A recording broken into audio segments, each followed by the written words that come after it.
Bismillahirrahmanirrahim. Assalamualaikum warahmatullahi wabarakatuh. Pada kesempatan kali ini saya akan menyampaikan materi tentang algoritma perseptron untuk mengklasifikasikan huruf dari font yang berbeda. Nah, sebelum memasuki algoritma atau proses trainingnya, saya ingin menyampaikan dulu hal-hal penting sebelum kita memasuki proses training. Yang pertama itu kita harus menentukan dulu indeks awalnya. Di sini disimbolkan dengan X sebagai input atau not inputnya. Yang kedua, kita juga harus menentukan indeks akhir atau di sini disimbolkan dengan Y sebagai outputnya. Nah, kemudian yang ketiga, kita harus juga tahu jumlah indeks awal atau input awalnya.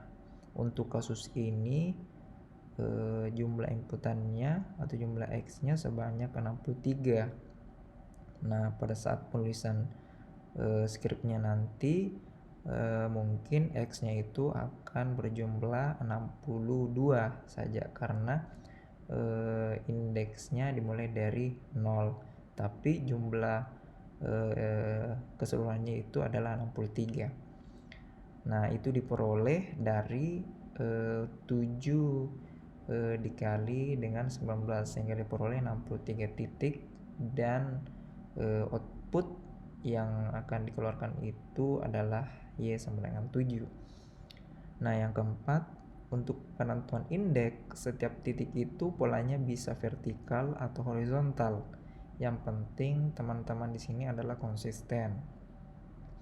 Kemudian yang kelima, di sini titik digambarkan dengan -1 dan pagar digambarkan dengan 1. Untuk polanya untuk contohnya bisa dilihat pada gambar yang ada di sebelah kanan ini, kurang lebih seperti itu. Nah, selanjutnya hal yang perlu diketahui juga sebelum kita memasuki proses trainingnya adalah kita juga harus tahu konsep dasar dari JST atau jaringan saraf tiruan itu. Ada 3, yaitu input, target, dan keluaran. Nah, biasanya input itu disimbolkan dengan X, kemudian target itu disimbolkan dengan threshold dengan lambang yang kurang lebih seperti ini, dan keluaran itu disimbolkan dengan Y. Nah, selanjutnya training itu sendiri. Nah, untuk apa sih kita melakukan training? Nah, training pada kasus ini itu bertujuan untuk mendapatkan nilai akhir dari bobot atau weight-nya. Untuk weight pada kasus ini berdasarkan gambar figur 2.21 pada gambar yang di tengah ini, teman-teman bisa lihat jumlah weight-nya itu adalah 63 dikali 7. Oke, kita masuk di proses trainingnya atau penerapan algoritma perseptron itu sendiri. Nah, ada 6 step, tapi di akhir dengan step 5 karena di sini kita mulai dengan step 0. Proses trainingnya itu mulai dari step 0, step 1, step 2, dan seterusnya sampai dengan step 5. Nah, kita mulai dengan step 0. Nah, step 0 itu apa sih yang kita lakukan? Di step 0 itu kita menginisialisasi weight-nya, bias-nya, alfanya, dan threshold-nya. Nah, untuk pertama kita set weight-nya dulu atau bobotnya dengan value 0. Kemudian kita set alfanya dengan nilai 1, dan untuk biasnya kita set dengan nilai 0, dan untuk thresholdnya kita set dengan nilai 0,5. Nah, step 0 selesai, kita lanjut ke step 1. Nah, step 1 ini kita melakukan looping atau perulangan untuk mengeksekusi step 3 dan 5 yang akan berhenti loopingnya jika kondisinya dengan true.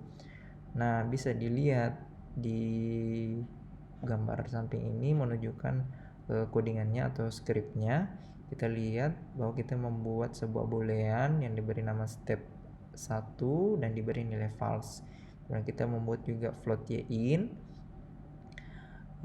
dan kita juga membuat variabel integer y, kemudian epoch yang diberi nilai 0 dan countnya juga diberi 0. Nah, bisa dilihat perintah while-nya akan berhenti jika step 1 itu bernilai while itu perulangannya itu akan berhenti jika countnya itu bernilai 0. Nah, step satunya itu bernilai 0. Oke. Nah, kita lanjut ke step 2 dan step 3. Step 2 dan step 3 ini termasuk bagian yang cukup penting, karena di bagian step 2 dan step 3 inilah kita melakukan training yang prosesnya itu dilakukan dengan perulangan dari step 3 sampai dengan step 5. Untuk setiap pola akan keluar 7 nilai Y. Nah, untuk input dan target sendiri itu kita bisa set secara manual. Nah, bisa dilihat di scriptnya itu kurang lebih seperti ini. Kita lihat total dan targetnya itu kita set dengan nilai 0. Nah, kita lanjut ke step yang paling penting di sini, step keempat. Nah, apa yang kita lakukan di step keempat? Step keempat itu kita akan mencari nilai y.j atau j. Nah, tetapi sebelum kita mendapatkan nilai y, kita harus terlebih dahulu mencari nilai y-in-nya. Nah, nilai y-in itu bagaimana cara memperolehnya? Nah, cara mencari nilai y-in itu bisa dilihat dari apa yang saya jabarkan di sini. Untuk mendapatkan nilai y-in itu kita mengalihkan setiap input, di sini digambarkan dengan x, dikali dengan weight-nya atau bobot yang diperoleh.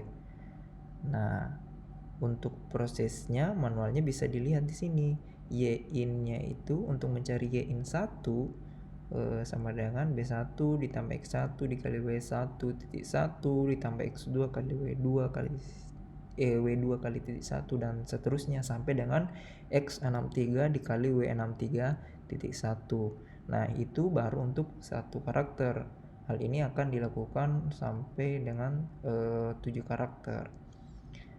Nah, ini di samping kanan dilihat untuk scriptnya, ada perulangannya, bagaimana kita mencari nilai y-in-nya dulu. Nah, sampai di sini step 4 belum selesai, masih ada lanjutannya. Nah, tadi kan kita sudah cari nilai y-in sehingga kita bisa mendapatkan nilai y. Caranya adalah kita bandingkan nilai y-in-nya dengan nilai threshold. Nah, ada 3 jenis nilai y di sini. Nilai y akan bernilai 1 jika y-in-nya itu lebih besar daripada threshold. Kemudian yang kedua, nilai y itu bernilai 0 jika y-in kurang dari sama dengan threshold dan lebih dari sama dengan min threshold. Kemudian yang ketiga, nilai y bisa bernilai minus 1 jika y-in itu kurang dari minus thresholdnya. Nah, untuk scriptnya bisa dilihat di bagian sini, di bagian bawah, kurang lebih sama dengan teorinya. Jadi dibandingkan sesuai dengan ini, gambar yang di samping ini. Oke. Nah, kita masuk di step terakhir.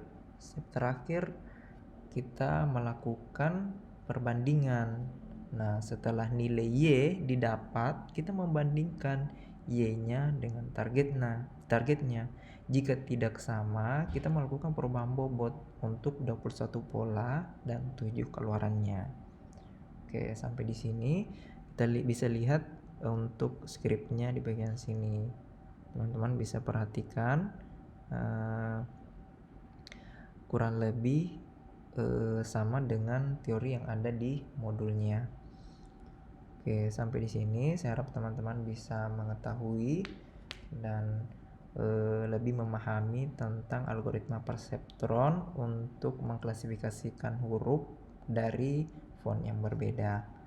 Mungkin sampai di sini dulu materi yang saya sampaikan.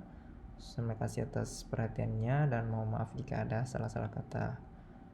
Assalamualaikum warahmatullahi wabarakatuh.